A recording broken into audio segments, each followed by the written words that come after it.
देखो अपना टॉपिक चल रहा था गोलीय दर्पण। गोलीय दर्पण के अंदर हमने दो पार्ट देखे थे। पहला तो था अपना उत्तल दर्पण और दूसरा कौन सा था अपना अवतल दर्पण। अब ये देखो मैंने ये कहा था कि गोलीय दर्पण किसी न किसी गोले का क्या है, भाग है। देखो ये मान लो ये पूरा अपने पास गोला है। अब इस गोले के अंदर पूरा भाग नहीं लेके सिर्फ इतना भाग ले लें, ये वाला भाग लिया, बाकी भाग को क्या किया, यहाँ से हटा दिया, यानी सिर्फ इतना पार्ट लिया। ठीक है, इधर भी इतना पार्ट लिया। अब अपने क्या करेंगे, ये गोलीय दर्पण का भाग आ गया, एक तो क्या करूंगा अंदर की साइड पॉलिश कर दूंगा, ये अंदर की साइड पॉलिश होगी। और एक में क्या किया, जो बाहर का जो भाग है उसमें पॉलिश कर दे। यानी कोई भी गोलीय दर्पण उसके उभरे भाग पर जब पॉलिश करते हैं तो वो कौन सा दर्पण है, अवतल। और अंदर धसे हुए भाग पर जब पॉलिश करते हैं वो कौन सा है, उत्तल दर्पण। ठीक है, तो ये शेप कौन सी है अपनी उत्तल की और ये अपना कौन सा है, अवतल। अब अपने इसके अंदर पढ़ेंगे महत्वपूर्ण परिभाषा। क्या पढ़ेंगे, परिभाषा में एक नंबर आएगा अपना ध्रुव। एक नंबर क्या आएगा, ध्रुव। दो नंबर पे आएगा अपना वक्रता केंद्र और तीसरा आएगा अपना वक्रता त्रिज्या। चौथा है अपना मुख्य अक्ष और पांचवा है अपना द्वारक। पांचवा कौन सा अपना द्वारक। छठा है अपना मुख्य फोकस बिंदु और सातवां अपना क्या है, फोकस दूरी। ये अपने को 7 परिभाषा है वो पढ़नी है। सबसे पहले देखते हैं कि अपने एक दर्पण लिया, कोई भी ले लो, अवतल या उत्तल। इसका जो सेंटर है, इसका जो भी सेंटर है वो अपने पास क्या होगा, ध्रुव। क्या होगा, ध्रुव। उसको क्या बोलेंगे, पोल। यानी कोई भी दर्पण का जो मध्य बिंदु होता है उसे अपने क्या बोलते हैं, दर्पण, यानी इसका ध्रुव। अब ये देखो ये एक नंबर आ गया। दूसरा, अब इस प्रकार से ये गोला बन रहा है, ना। गोले का क्या होगा, केंद्र। गोले का क्या होगा, केंद्र। गोले का जो केंद्र है, गोले का जो केंद्र है उस केंद्र को अपने क्या बोलते हैं, वक्रता केंद्र। देखो गोला इधर है, ये गोला भी इधर है, इसको बोलते हैं सेंटर ऑफ कर्वेचर। ठीक है, अब ये देखो ध्रुव आ गया, वक्रता केंद्र आ गई, इनके बीच की दूरी, ये बीच की जो दूरी है उसको अपने क्या बोलेंगे, वक्रता त्रिज्या, रेडियस ऑफ कर्वेचर, वक्रता त्रिज्या। अब ये देखो वक्रता त्रिज्या आ गई। अब ये देखो एक काल्पनिक रेखा, एक काल्पनिक रेखा जो ध्रुव तथा, एक काल्पनिक रेखा जो ध्रुव तथा वक्रता केंद्र से सीधी निकल जाती है उसको अपने क्या बोलते हैं, मुख्य अक्ष। काल्पनिक रेखा है जो पोल यानी ध्रुव और वक्रता केंद्र से निकल जाती है उसको क्या बोलते हैं, मुख्य अक्ष। कितनी परिभाषा हो गई, 4। पांचवा आता है द्वारक। द्वारक क्या होते हैं, कोई भी दर्पण उनके सिरों के बीच की जो दूरी है, ये देखो इनके बीच की जो दूरी है उसे अपने क्या बोलते हैं, द्वारक। कितनी परिभाषा आ गई, 5। यानी कोई भी दर्पण का बिंदु है उसे क्या बोलते हैं? ध्रुव। ठीक है, ये दर्पण कोई न कोई गोले का भाग है, गोले का जो केंद्र है वो क्या है? वक्रता केंद्र। ध्रुव तथा वक्रता केंद्र के बीच की दूरी को वक्रता त्रिज्या। ठीक है, एक काल्पनिक रेखा जो ध्रुव तथा वक्रता केंद्र से सीधी निकलती है उसे क्या बोलते हैं? मुख्य अक्ष। ठीक है, और दर्पण के जो अंतिम छोर के बीच की जो दूरी है या अंतिम छोर को अपने क्या बोलते हैं? द्वारक। मान लो उसको माना m, इसको माना m डैश, और ये वाला पॉइंट अपना क्या आ गया इधर? मान लो कोई भी एक पॉइंट आए m डैश, इसकी क्या है? द्वारक। ठीक है, अपने पास परिभाषा कितनी आ गई? 5। अब अपने देखेंगे मुख्य फोकस बिंदु और फोकस दूरी।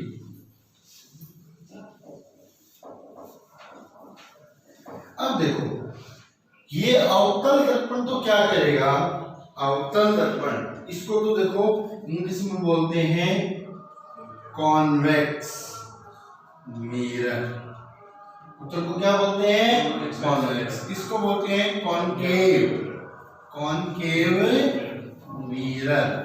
ठीक है, अब ये देखो कॉनकेव मिरर या अवतल दर्पण तो किरणों को क्या करेगा? इकट्ठा करेगा, और ये कॉन्वेक्स उसको क्या कर देगा? फैला देगा। ठीक है, तो उसकी इमेज बड़ी बना देगा। तभी तो क्या होता है, गाड़ी की आगे की हेडलाइट होती है ना, उसके अंदर अवतल दर्पण लगा होता है, तो ये लाइट को इकट्ठा करेगा, एक ही डायरेक्शन में भेज देगा। तो आपने देखा होगा गाड़ी की हेडलाइट होती है बिल्कुल सीधी पड़ती है, साइड में अपने को कुछ नहीं दिखाई देता, और ये लाइट को उत्तर क्या करेगा? फैलाएगा। फैलाने से क्या है कि गाड़ियों का जो साइड व्यू लगाता है ना, पीछे का देखने का जो शीशा होता है उसमें क्या लगाता है? उत्तर। तो ये क्या करेगा? दूर कोई चीज है तो उसकी इमेज अपने पास बना देगा, तो उससे पता लग जाएगा दूर की चीज अपने पास आ रही है। ठीक, अब देखो ये मान लो अपने दो क्या ले लिए? मिरर ले लिया। इधर इस मिरर पे इधर वाली साइड पे क्या कर दी अपने? पॉलिश। और इसमें इधर की साइड क्या कर दी? पॉलिश। अब ये देखो ये वाला कौन सा है भाई? अब यहाँ से देखो ये अपने पास कौन सी लाइन आ गई? मुख्य अक्ष। अब देखो इनफाइनाइट यानी अनंत से इसमें प्रकाश किरण आ रही है। अनंत से प्रकाश किरण कैसे आई? ऐसे। ठीक है, अब ये क्या करेगा? ये लाइट जो भी रेज है उसको क्या करेगा? इकट्ठा करेगा ना। तो ये देखो ये इकट्ठा होने के बाद एक बिंदु पे मिलेगी, इकट्ठी होगी, अंदर एक बिंदु पे मिलेगी। वो बिंदु क्या होगा? मुख्य फोकस बिंदु। उसको किससे लिखेंगे? कैपिटल एफ से। और यहां से देखो इधर वाली साइड में अनंत से प्रकाश किरण आई, ये इनफाइनाइट से आ रही है, सारी कहां से आ रही है? अब ये देखो ये लाइन को क्या करेगा? फैला देगा।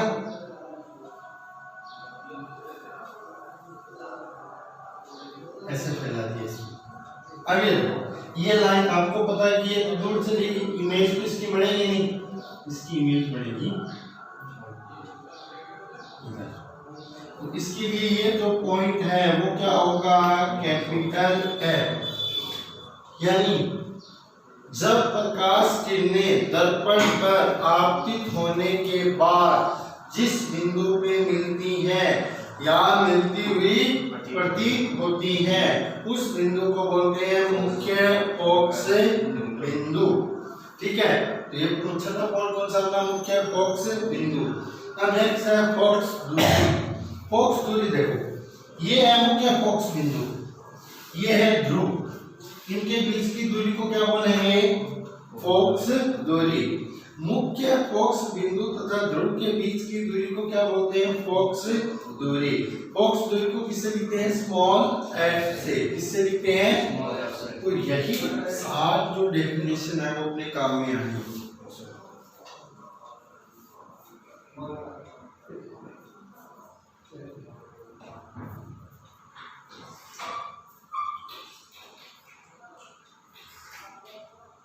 अब नेक्स्ट देखो अपने पास दर्पण भी आ गया, ठीक है।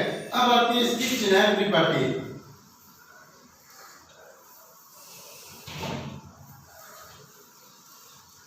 नेक्स्ट इसकी क्या आएगी? चिन्ह परिपाटी। चिन्ह परिपाटी का क्या मतलब होता है? साइन कन्वेक्शन या चिन्ह परिपाटी। चिन्ह परिपाटी वो होती है कि अपने ना किस चीज को पॉजिटिव लें, किस चीज को नेगेटिव लें, वो उसकी क्या है? चिन्ह परिपाटी। जैसे हमने 10th क्लास में क्वेश्चन किए ना, जो न्यूमेरिकल थे दर्पण पे, नेक्स्ट पे, तो इसी में u पॉजिटिव आ रहा था, v पॉजिटिव आ रहा था, v नेगेटिव आ रहा था, u नेगेटिव आ रहा था, और x पॉजिटिव ले रहे थे, नेगेटिव ले रहे, वो सारी चीज क्या चिन्ह परिपाटी में आती है। वो चीज कैसे देखेंगे?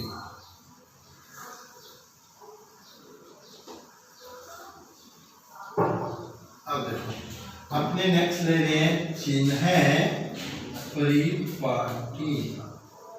अब ये मैंने कोई भी दर्पण ले लिया, एक ले लो कोई भी, ठीक है। सपोज दैट मैंने इधर वाली साइड में पॉलिश कर दी। ये कौन सा है भाई? उत्तर है का उत्तर है, ठीक है। ये वाली लाइन कौन सी है? मुख्य अक्ष। ये वाली लाइन कौन सी है? मुख्य अक्ष। ये वाला पॉइंट कौन सा है? कौन सा पॉइंट है ये? ध्रुव। ये वाला पॉइंट क्या है? ध्रुव। अब ये यानी अपने क्या करेंगे? ये ध्रुव है, अपने जैसे करते हैं तो ये इसका 0 0 की तरह बिहेव करेगा, ये इसका मूल बिंदु होगा, ठीक है। अब अपने कोई भी ऑब्जेक्ट को रखेंगे, ऑब्जेक्ट का मतलब बिंदु को रखेंगे, वो हमेशा ध्रुव से क्या रखेंगे? पीछे। सपोज दैट यहाँ पर अपने कोई भी एक वस्तु को रखिए, ठीक है। यानी जो भी दूरी लेनी है ना, वो हमेशा वस्तु से लेनी, ठीक है। अगर वस्तु ध्रुव से पीछे है, अगर वस्तु ध्रुव से पीछे है तो उसका मान क्या होगा? ऋणात्मक, ठीक है। अगर वो बिंदु ध्रुव से आगे है तो उसका मान क्या होगा? धनात्मक, ठीक है। अगर कोई वस्तु उसका मुंह ऊपर की ओर है, कोई वस्तु उसका मुंह क्या है? ऊपर की ओर, तो उसकी हाइट क्या होगी? पॉजिटिव। अगर कोई वस्तु उसका मुंह नीचे की ओर है तो उसकी हाइट क्या होगी? नेगेटिव। यानी इसमें देखें जो भी दूरी नापनी हो वो कहाँ से नापेंगे? ध्रुव से, ठीक है। ध्रुव से पीछे की सारी दूरी क्या होगी? नेगेटिव। ध्रुव से आगे की दूरी क्या होगी? पॉजिटिव। अगर वस्तु का मुंह ऊपर की ओर है तो उसकी हाइट क्या होगी? पॉजिटिव। नीचे की ओर है तो क्या होगी? नेगेटिव। ऐसे भी मान सकते हैं कि सर ये जो बिंदु है वो y एक्स पर है तो माइनस मान लें। हाँ, माइनस का एक्स पर नहीं, ये वाला माइनस के एक्स पर सीधा देखो ना, ध्रुव से पीछे की जो दूरी है ना, यहाँ पे एक्स वाले ध्रुव से पीछे की जो दूरी है वो सब नेगेटिव है, ठीक है। अब देखो, अब हमेशा ना वस्तु को क्या करेंगे? अपने ध्रुव से पीछे रखेंगे, तो अपना उत्तर हो या क्या हो? अवतल। दोनों के लिए जो बिंब है ना वो हमेशा क्या होगा? ऋणात्मक। दोनों के लिए बिंब हमेशा क्या होगा? ऋणात्मक, ठीक है। अब यहाँ पे तो बिंब, ठीक है, और आगे जाके इसका क्या माना? इधर है प्रतिबिंब। अब ये बताओ प्रतिबिंब बनता कहाँ पे? प्रतिबिंब कैसे बनेगा? बिंब की से जो किरणें निकलेगी और वो ध्रुव से होकर बिंब से निकलने वाली किरणें जिस बिंदु पर मिलेंगी वहां पर इसका क्या बनेगा? प्रतिबिंब बनेगा, ठीक है। तो यहाँ पे ये प्रतिबिंब बन गया। अब ये देखो, मैंने आपको ये बताया था कि अवतल के लिए प्रतिबिंब बन रहा है पीछे, ठीक है।